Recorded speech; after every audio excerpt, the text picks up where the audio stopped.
out of space and time. She shook her tousled head and rubbed her eyes, willing them to focus as the remnants of stasis clung stubbornly to her. She did not remember this lethargy being so pervasive in testing, but that had only been for a few days. If all had gone to plan, she had been suspended for several hundred years this time. The crew gathered in the refectory, most exhibiting the same symptoms as her. There was a little subdued conversation, though most of them were keeping to themselves as their bodies adjusted to their resumed functions. Her stomach rumbled a protest, but medical regulations forbade them from consuming anything but water for 12 hours. Assuming their stores had survived intact, there would be a feast to remember tonight.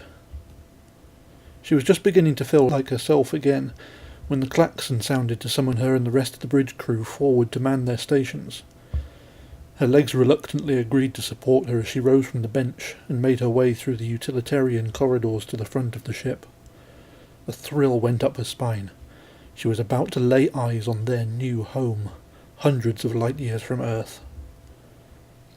The doors hissed aside and she stopped in her tracks.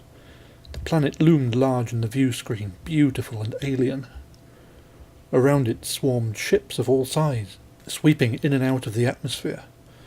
The radio was alive with chatter, and many of the words were unmistakably English.